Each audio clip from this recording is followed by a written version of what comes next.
Alright,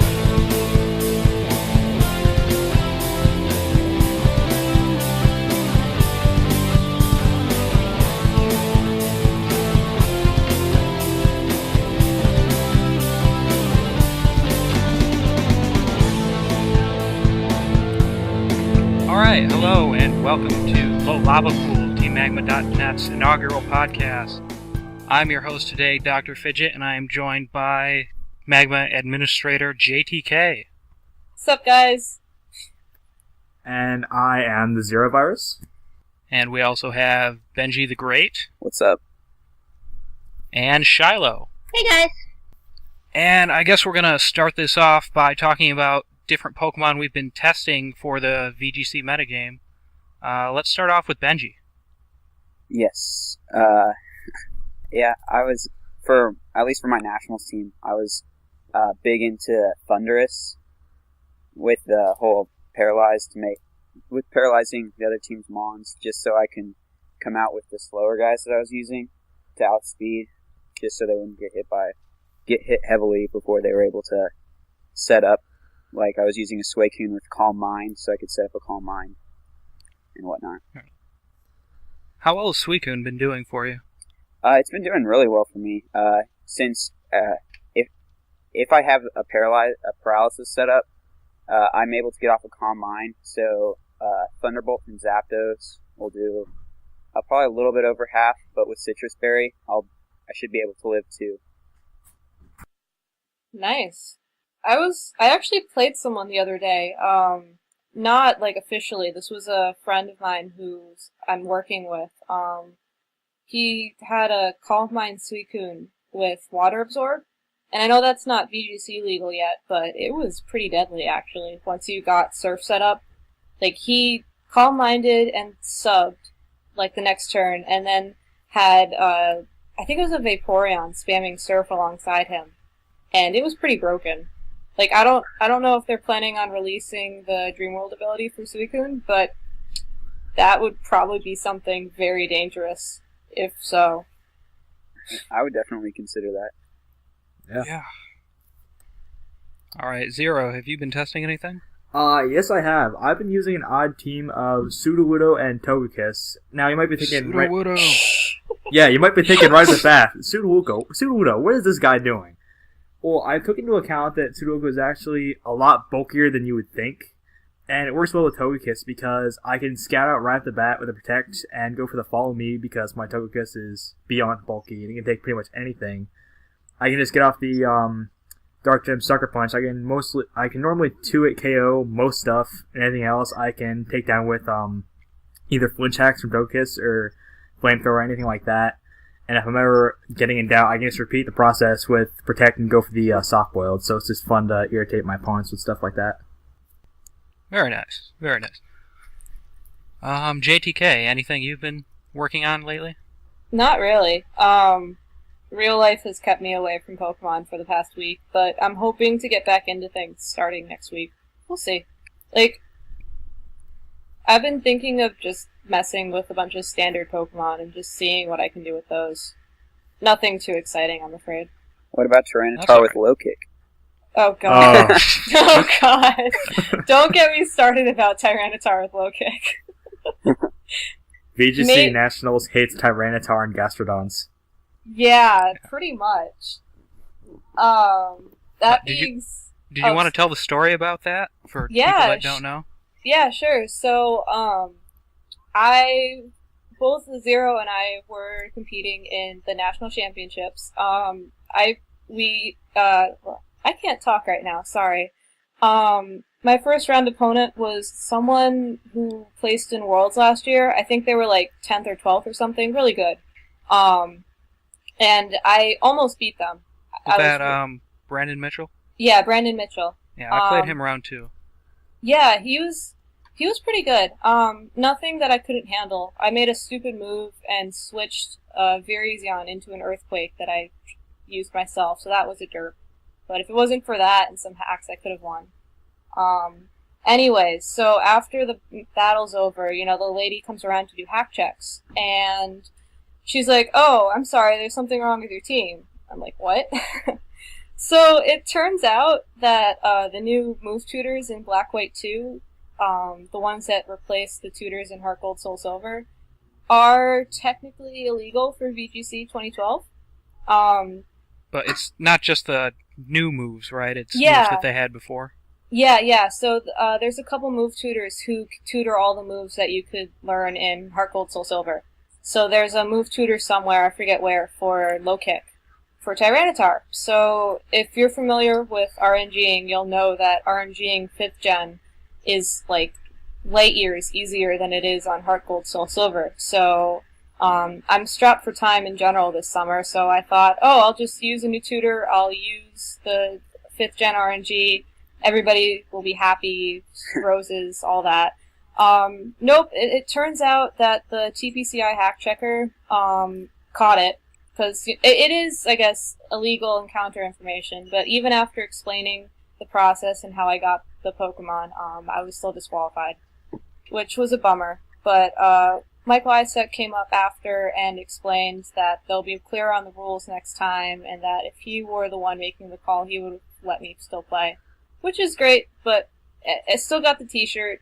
Yeah. But for... That's the only reason I was there. Yeah, I know, right? There's nothing about like getting a ranking in the nation or whatever, just for the free swag. Hey, I also got an Excavalier card, so... Oh yeah, I forgot about that. I actually got 2. Someone gave me theirs, I forget who. Yeah, it was just I might have really stole weird though, Chalky's because for mine, in my first match, I went up with this kid who used an evolution team, and everything was going fine. I can tell he wasn't exactly the best, because I was kind of sweeping his team right off the bat. Then he sends out an Espeon, goes for the Luster Purge. I'm just thinking, what? So at that point, I know he's hacking. Then he's just trying to smog me to death with his Flareon, so I'm just thinking, okay, I might as well go easy on him. I sweep him 4-0. Then we're doing the hack checks. The guy comes up to me. I'm sorry, sir, there's something wrong with your Gastrodon. Excuse me. Yes, Yawn is an illegal move. Well, that's weird. I look up on my phone, Yawn's a legal egg move in Gens 4 and 5. And I'm trying to explain it to the guy. He's like, no, that's not going to work. Your Pokemon was not caught, it was not bred, it was made. I'm not saying you did it, but your Pokemon is illegitimate.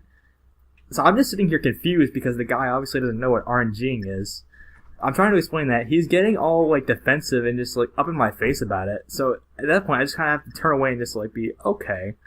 And I just kind of had to wallow with JTK until we got everything squared away with our friend Mike, who managed to get the t-shirts. Yeah.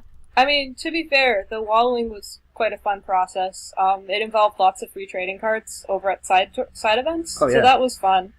But it was just, I was actually really surprised. Pokemon events are normally very organized and awesome, but it seemed like they really dropped the ball this year in terms of having judges who were familiar with everything. Oh my Yeah. God. Well, it's the TCG's first year of managing things, and a lot of the trading card players, when you talk about the video game, their eyes just kind of, either they glaze over, or they think that the game is stupid and requires no skill.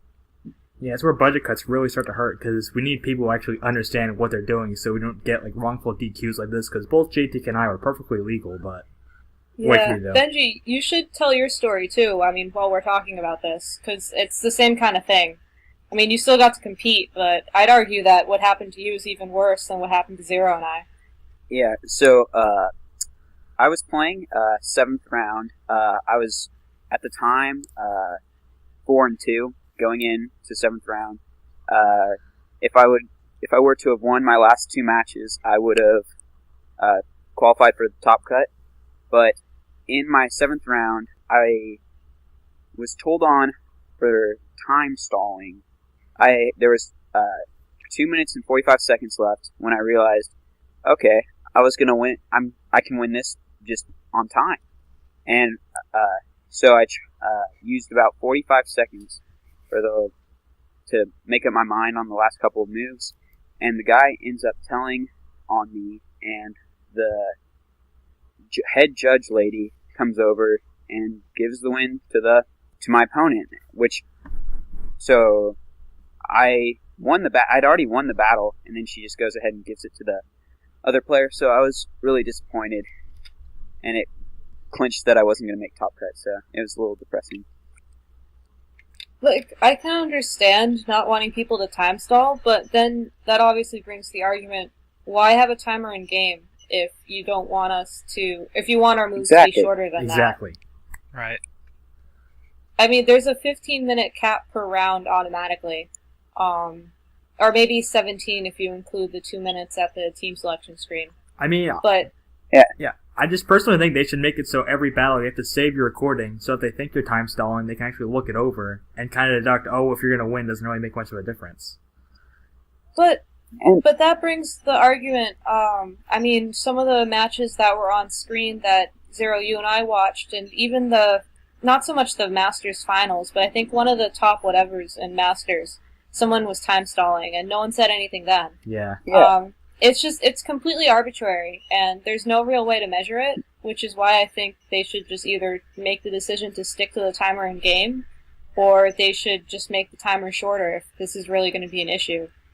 You know, Like, it's already only a minute, and if they're gonna call you for waiting 45 seconds of that minute, that's just insane. Yeah, I mean, what if you're thinking?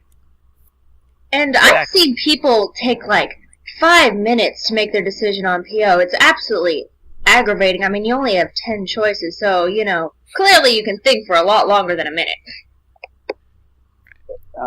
And the funny thing was, though, that I wouldn't have even had to have time stalled for the win if he hadn't pulled off a triple protect.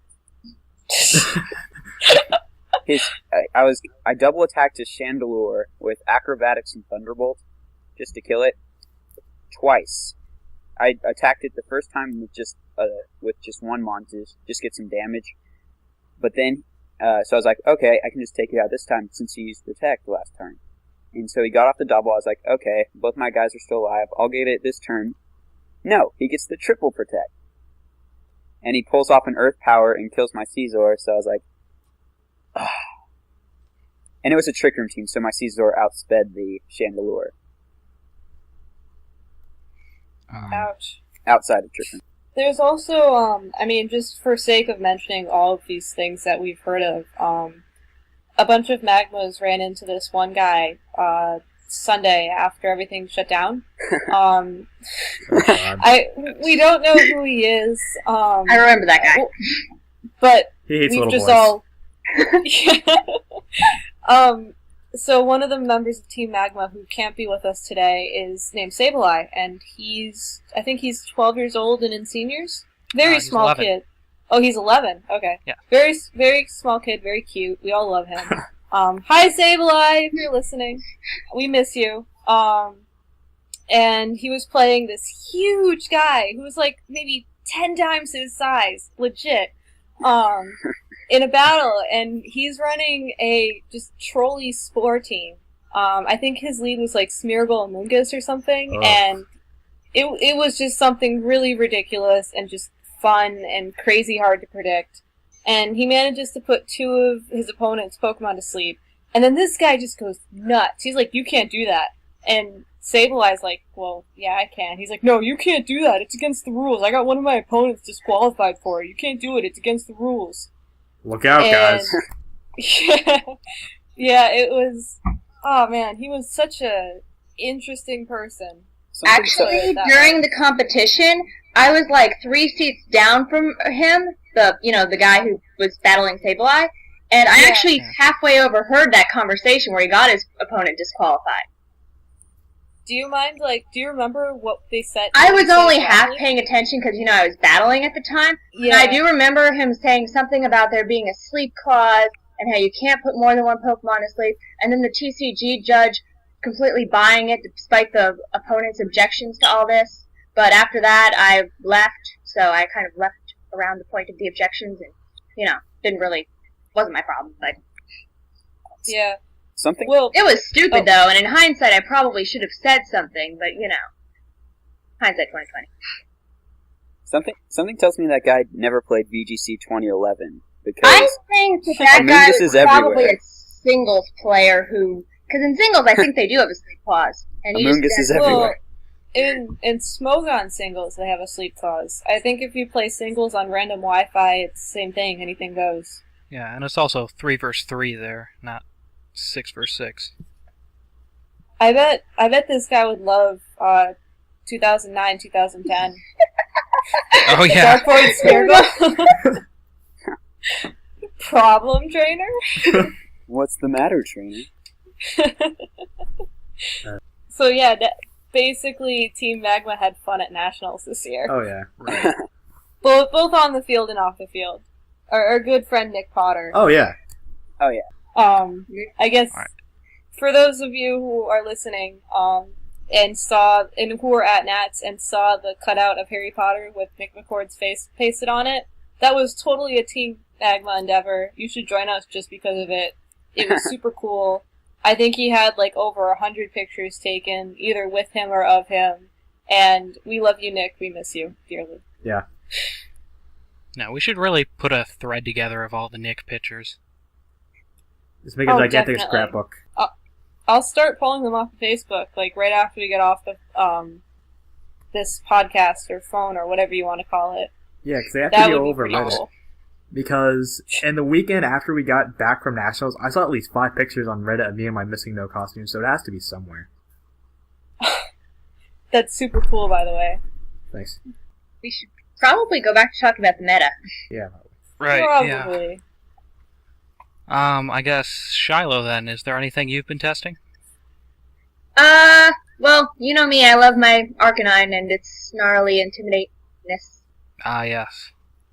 Very Anything good new, support. or is that just about it? Nothing else particularly. I've been really liking Houndoom lately. How- Houndoom? Yeah, I like Houndoom. you know.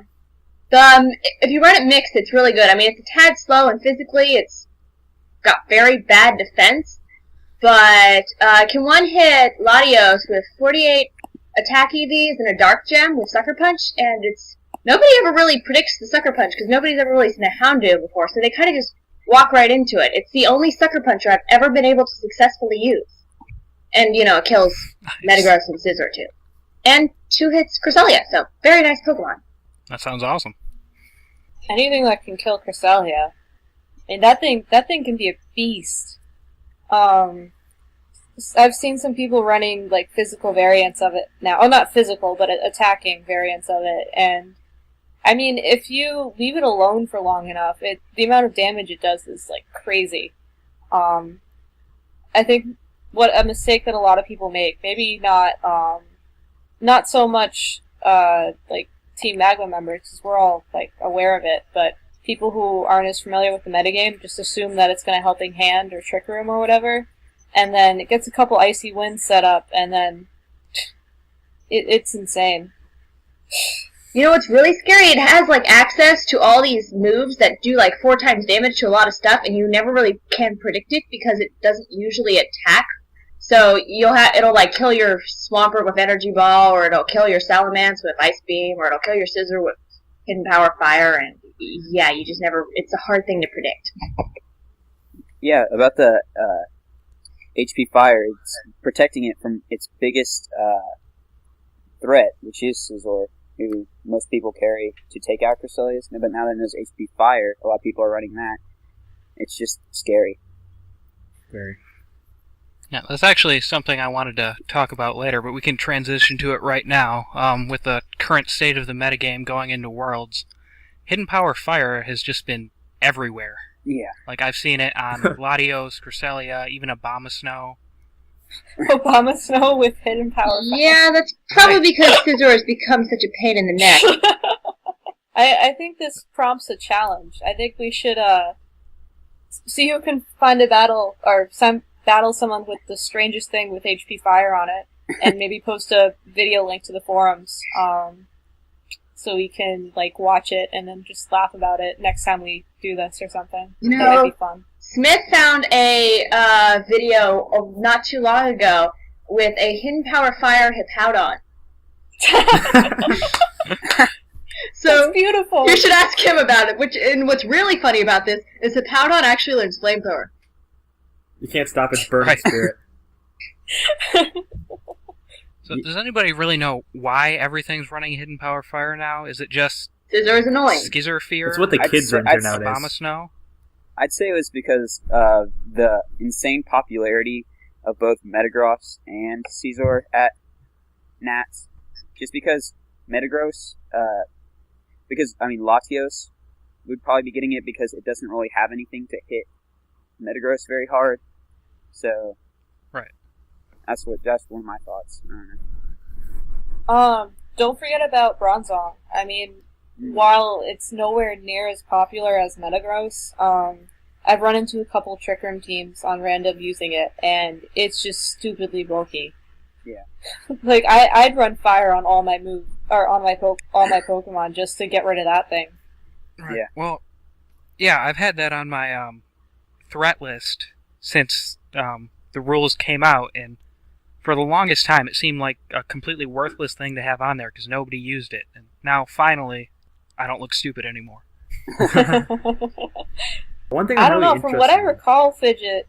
Oh, go ahead, Zero. Like, I think I might have found a substitute to Hidden Power Fire later when it's legal in the metagame. I'm kind of interested in how Weather Ball Bulbasaur will factor into everything with the events in Japan, because with a Sunny Day team, it does more than HP Fire, and I think it'd be interesting to see it in weather teams. I think it's going to be pretty popular. Oh, I was just going to say, Fidget, your threat list, it's pretty spot on. You wrote that, back in, February or so? I'm really impressed. Yeah, I think the original draft was actually late December, but yeah, the last time I updated it was February. Wow.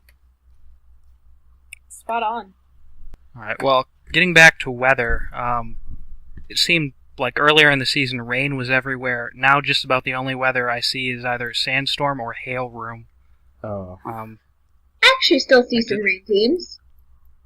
I saw, one stupidly powerful rain team that just spammed Surf, and it was, really simple, because I think it was basically, Spec Surf and Scarf Surf, and it did, stupid amounts of damage. I wasn't really expecting it. I was expecting something a little bit more complex, so it caught me really off guard. I wouldn't be surprised if we see, parents or something running that in Worlds.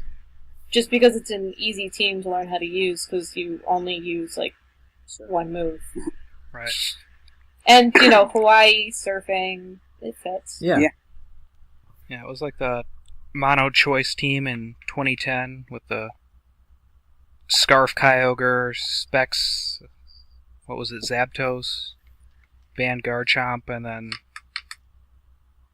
Abomasnow was the last one. Yeah. Oh yeah, I remember those. Those are annoying. Yeah, I actually wound up facing somebody's parent in round 1 using one of those teams. Oh yeah? At the World's LCQ in 2010. So, Last year I faced this really nice mother of a Japanese kid who qualified in seniors. And I think she was using something Sash Whimsicott with Scarf Terrakion, Beta. And then in the back she had, I think, Specs Jellicent and using Water Spout and then Heal Beam Audino. Ah. It was actually a really cute team, and she was a really nice person, and I'm hoping that her son qualifies again this year, so I might run into her again. Because after the match, the next day, she had her daughter come up and act as a translator so we could actually communicate a little bit better. See, that's cool. Because she knew a little bit of English, I know a little bit of Japanese, so we were able to communicate just enough to introduce ourselves and say a little bit about ourselves. She told me about her son, and then I told her that I came from Massachusetts or whatever. She was really sweet. It's parents like that who make me want to be an awesome Pokemon mom someday for my kids. Start a Win Straight family. Yeah.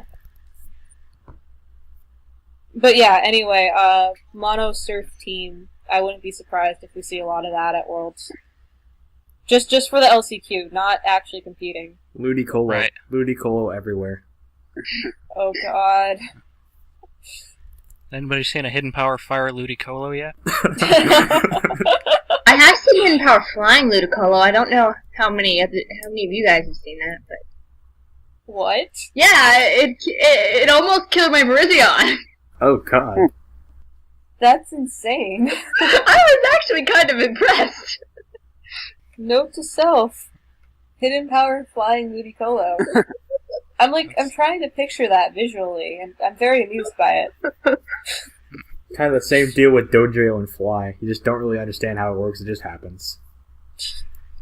Go lurk and fly. Golurk has like those little rocket things from the movie that I made Benji and Bopper watch the other day. All right. It gets just, like turned into a rocket ship. what? Golurk just turned It's into a rocket pretty ship. awesome. I need to see this clearly. It's the 14th movie. I'll link you later. You can also watch Tepig destroy a Samurott with the most badass ember in the history of ever. What? You don't think Tepig's Ember can really do that? If the anime says it can happen, then it clearly can happen. Maybe Samurott just had like negative EVs or something. It could be, or maybe it just didn't weigh enough, so it didn't evolve right or something. I don't know. Well, I mean, Ash is the main character. He can't lose, except for, well, when he's supposed to. It would be awesome. Like, Hey, finally to be overcomes fair, his... last time he... Go ahead. Like, you know, after so many seasons, finally defeats Garyoke and all his pride, loses to a Blaziken next round. My favorite is that guy who was running Darkrai in the Sinnoh League finals or whatever that was. That's what I was always wondering, though. Like, they always make bullet points and making the legendaries so rare in the movies. Where did he get a Darkrai? Pokegen? Alright, so getting back to the topic of the current metagame, like, how many, other than Hail Room, actually, let's just talk about Hail Room for a little while. It's been pretty much dominating what Japanese are running on Wi-Fi for the last couple months. Usually it's Cresselia or Dusk Noir or Jellicent setting up Trick Room, and then they have Abomasnow or Rotom F or Glaceon, and then they just run random good stuffs with that, like Conkeldurr. It hasn't been that effective, at least from what I've seen, but it's just everywhere. Have any of you guys been running into it? I've seen it a lot. I don't think that it will like all the hidden power fire that Americans are using. I feel like an Infernape could just crawl through that team and just annihilate it. As long as you can kill the Cresselia too, because Infernape does not like Cresselia. Yeah, true. But I've also seen it run with Bronzong, Oh god. which is also kind of stupid, just considering it's adding to the fire weaknesses. Just lead Houndoom and Fernape whenever you run into one. Fake out the Trick Room and then just burn all the things. Yeah, to Worlds you should just bring Houndoom and Infernape. That's all you need. Or our good old buddy Heatran. Yeah, But I those don't really stop the Jellicents or the Dusk Noirs from setting up, though. That's true. I think it would be really funny, though, in a V to see someone carry Whirlwind or something like that just to irritate anyone who wants to set up. I think it'd be interesting. What was Right, it? well- Roar Zapdos. How a Yeah, bird I've can roar. I've I've actually I don't been know. seeing a lot more. Yeah. I had my first attempt of Nats team actually had a Roar Zapdos on it. Roar Zapdos. Mhm. I like it. I like just picturing it like roaring at something. Like a la the second movie. And then the other Pokemon just run away. I think it's funny how it gets roar but not whirlwind since it's the bird. Yeah, Because that makes sense. Yeah, Articuno, too. that would just be too logical. Its bark is worse than its bite. What can you say? Yeah, but the funny thing is I ended up going with the complete opposite and went with Taunt Thundurus. Instead of... Taunt? Oh, keep going, I sorry. went with Taunt Thundurus instead of Roar Zapdos. So, same typing, just different move. And Yeah, I've Which been is seeing really a lot common. more of the Thunder. Roar and Dragon Tail going around lately. Did you guys hear about the team that Ray Rizzo was running during that? The Spore Spore Dragon Yeah. Tail. That's such a troll team. It's beautiful. It's beautiful in the sense that our friend, that guy, would just You have just a heart attack. Cry. You just like, see it and cry. Well, Huey's Ash team at regionals too. It was Butterfree with Pikachu. yeah, Butterfree and Pikachu, and Butterfree has that like 97% accurate sleep powder, and then Whirlwinds. Ouch. So Was he running Scarf or something on it, or I mean, from what I recall, Butterfree's pretty fast. I don't think it's 70. Oh, yeah, never mind. but Butterfree's not anything Well, it gets Tailwind. except for that sleep I powder. mean, you could That's fake pretty out much all something it with can do. Pikachu. Yeah. True. Wait, Butterfree isn't Ubers yet? It'll make Ubers once people recognize that Super Gyarados is, the best Pokemon ever. Sleepy Blastoise is a close second. Ah, yes, Sleepy Blastoise. Sleepy Blastoise. Okay, is there anything else you guys wanted to cover about the current metagame, or no? Maybe just bring up the Skarmbless special for the sake of mentioning it. But Ah, I yeah. guess is Skarmbless special just the new term for good stuffs, or is there No. anything? No, it is basically the Zapdos, Garchomp, Metagross, Chandelure, Cresselia, Hitmontop. And then just running those different ways.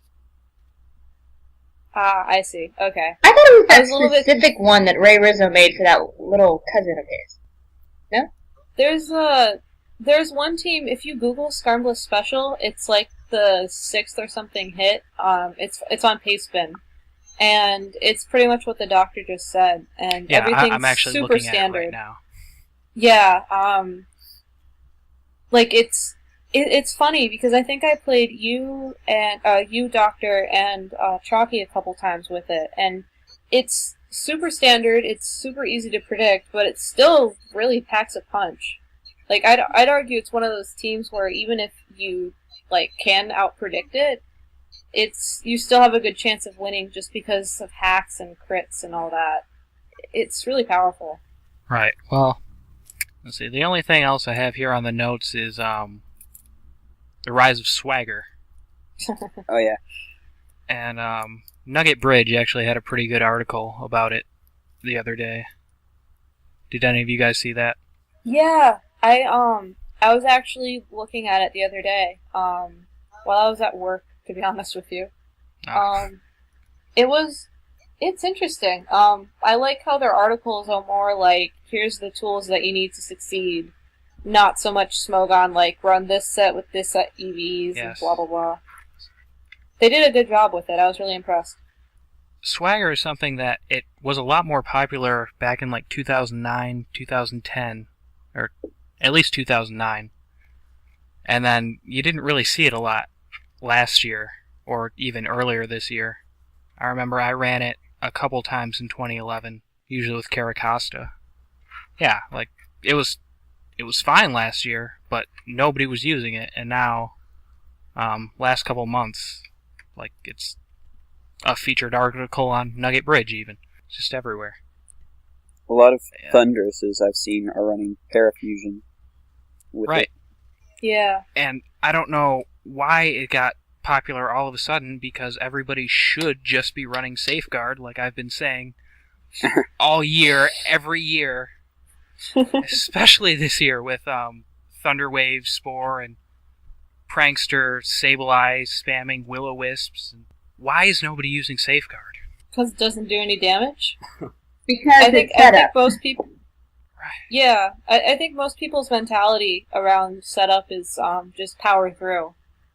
I mean, it's a silly approach if you want my opinion, but because some setup is really game breaking. Like last year, I ran a team that relied on Light Screen and Reflect with Light Clay on Musharna, so it would last pretty much the whole match. And it took 2 turns to set up, but after that, it was game over for the most part. I don't know. I don't know where people have got this mentality of, oh, well, just it's fine to hack the other team back, but not taking defensive. It's weird. It's weird. Yeah. But I just don't get it personally when don't people- like setting up very much myself. It's just if you're setting up, you're giving them a free turn to attack you, and you usually want to set up the first turn So, and the first turn will usually decide the entire match for you. I think that if you're going to set up, it's actually better to leave your setup in the back and kind of just set up later when it's not so game-breaking. If that makes sense. The problem is, it's Pokemon like Thundurus and Sableye and like Amoonguss that you know they're going to use those moves. That's pretty much all they're there for. Well, you could always except for Thundurus. Just lead with a safeguard. Well, every Thundurus has Thunder Wave, unless it's one of those weird specs ones.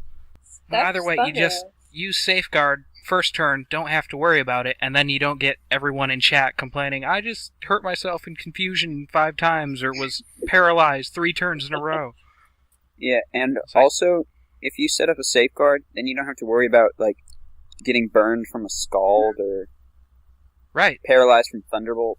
Well, the thing is about Thundurus is, unless you're using Safeguard Whimsicott, you're going to get paralyzed anyways because it's faster than you. You can fake it out. Not everybody has a Faker Outer, right? I'm saying it's another option. And even if it gets one of your mons, you still protect the other 3. Okay, I'll give you that. I'd still rather just Trick Room and be slower than them because now I'm paralyzed and risk the 1/4 turn paralyzation thing. I've gotten into a match once where it was on PO, and I know that the odds are the random number generation or whatever on that's a little bit off, but they got both my leads paralyzed, and then fully paralyzed like 11 times that match. It was just... I don't think I got a move off the whole time. It was insane, and I was just like, well, I'm gonna go buy my lottery ticket now. I had a match on random Wi-Fi the other day where it was me using Stone Edge and them trying to use Hydro Pump, and we just kept missing each other for 3 turns in a row. Both of us. You guys know about Mr. Bopper at Regionals? What happened? He was going up in his last round, and he needed to hit 1 Hydro Pump. He had 2 opportunities to win. He just needed 1 Hydro Pump, and he missed it twice.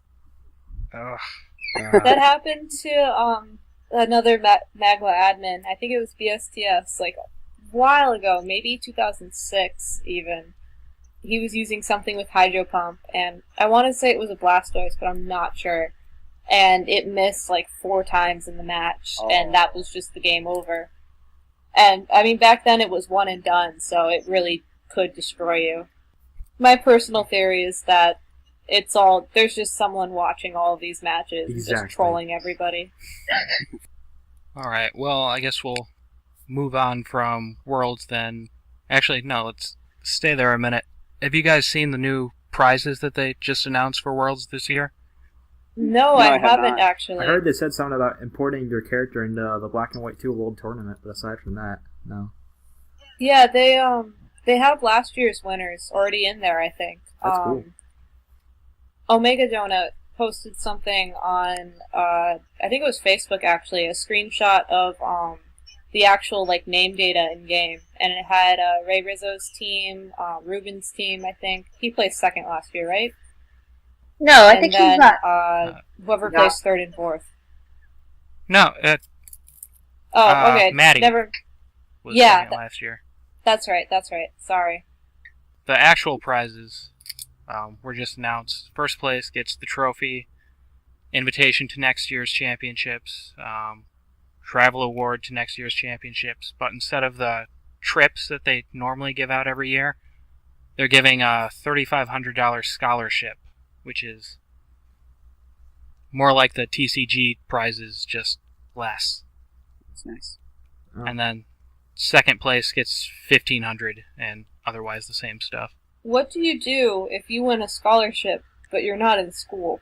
I don't know. Give them a gift card to buy Pokemon games. So the money just goes right back to them. Probably.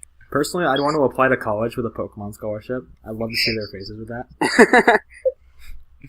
I'd probably go to college for a 5th year, just because I could. I'm a professional Pokemon trainer, you guys. You should definitely give me a scholarship. But yeah, it's it's only like $3,500 for first place, $1,500 for second. That's not going to get you a lot. Yeah. That's like maybe a quarter, possibly less of my tuition. Right. Granted, I go to a private college, so it's expensive, but it's still... I'd rather have the trip, personally. Yeah. Well, basically, in order to go to Worlds, you're spending half of that just to get there. Yeah. Is there any word where Worlds will be next year yet?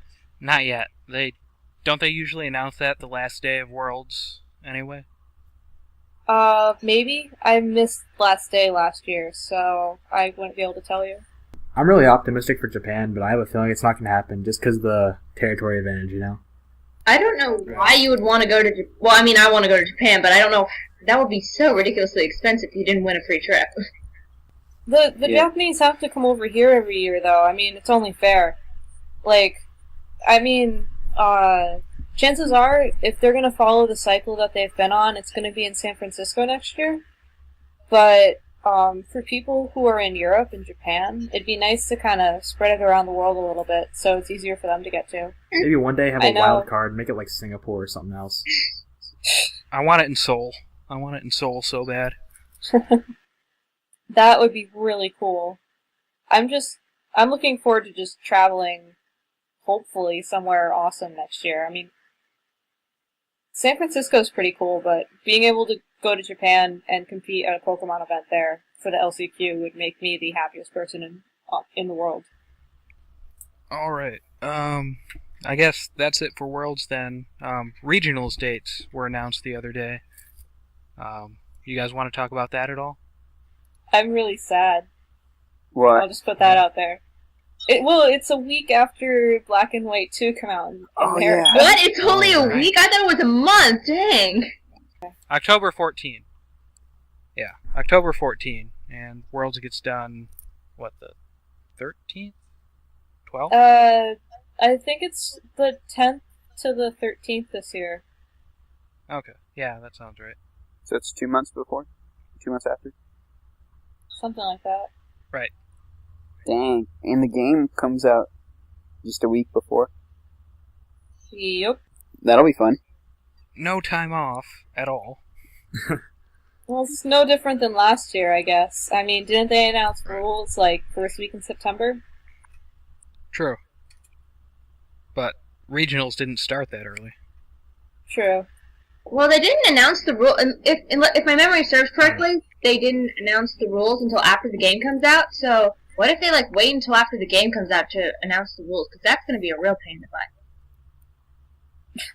If that's the case, then you're going to see people who import copies and or have access to third-party devices doing really well, and then everybody else is just going to be screwed. Because if you, did not sleep for a week, you could probably beat a Pokemon game and get a team together, but my gut feeling is that they're going to stick with 2012 rules for the first regional, which will be really interesting. No, maybe they'll just go back to 2011 rules. Oh, that would be cool. Just to, keep all the move tutors and other weird things out of it. What if they did 2011 with move tutors? That would be weird. I'm thinking it might show up next year with full Dream World and Black and White 2 move, though it's just spite them for this year. Low kick Tyranitar, take all the prizes. How does it feel? Problem, trainer? What's the matter, trainer? What if they really decided to throw a curveball and made it 2011 rules, but triple battles or something? Oh, God. Better get rotation battles. You can only use Kanto Pokemon. Good luck. Or even better, you can only use Uber Pokemon. You can only Little use Cup, Arceus. Mono Normal. That's what I want. Hoot all day long. If they do Mono Normal, I'm running a Bidoof team. I mean, as it is, it's looking like I won't be taking fall regionals that seriously if I even am able to attend. So I think if it was mono normal, I'd run the top percentage of Rattata, Yes. or however you pronounce it, and have my You'd trainer have name to- be Joey. you'd have to show up though in shorts because they're comfy and easy to wear. Yeah, obviously. I'm interested for them to announce the rules. This is going to be the first year that a metagame could potentially extend for over a year, and I'm interested to see how people in the Pokemon community will respond to that. I mean, do they do that in the TCG? Does anybody know? They rotate things. Like, every couple years, they make it so that, okay, you can only use things from this point on, and everything else is worthless now. Like, I think right now you can't use anything that came out before Heart Gold and Soul Silver. I thought they had to change that though because like Sableye or something is stupidly broken in the TCG. I don't know that much about it. I ride the Pokemon bus up to Pokemon events of TCG players, and, I don't know that much. I overhear things. You hear rumors, whispers. Just that Pokemon bus, that sounds like my childhood coated in chocolate. I'd love to be on one of those. Dude, where do you live? Because if you live anywhere in Texas, you can come with us. I don't. I'm in Pennsylvania. Oh, well, it'll be me, Benji, and Bopper, and maybe Smith then. You guys are gonna have to like update us on the progress of that bus ride because it sounds like it's gonna be awesome. Oh, Just it's keep lots a of video. fun. Just video it the whole time. It'd be so much fun to watch. Cartoon over. Humanity the whole time. Yes. It's overnight, too. So, long sleepover. Speaking of chocolate-covered childhood, did any of you guys ever make it to like the old events that they did, like 2005, 2006, like the Rocks America events, or I guess more recently the Mall Tour? Yes, I was at, but I can't remember it. Oh man, I really hope they bring those back because that was just my childhood covered in chocolate right there. They should do something for the 15th anniversary in North America next year, but I have a feeling they're probably not going to, just for the integrity of the Japanese having no idea what's going on. They did something for 10 years though. I mean, they got Hulk Hogan up there to MC. That True. was interesting. I'd rather have Nick McCord back. Yeah. Well, who wouldn't? Alright, well, is there anything else we want to talk about, or should we wrap this up? Anyone? I got nothing. Alright, well, Worlds is in a month. Do you think we'll do another one of these before then, or no? I think we should. I'd like to. Should. This is fun. Yes, we should do this again. Alright. Well, until next time then, I'm Dr. Fidget, and for JTK, Benji the Great, the Zero Virus, and Shiloh, we will all see you again, I guess, before Worlds. Hope you enjoyed the podcast, and we'll see you later.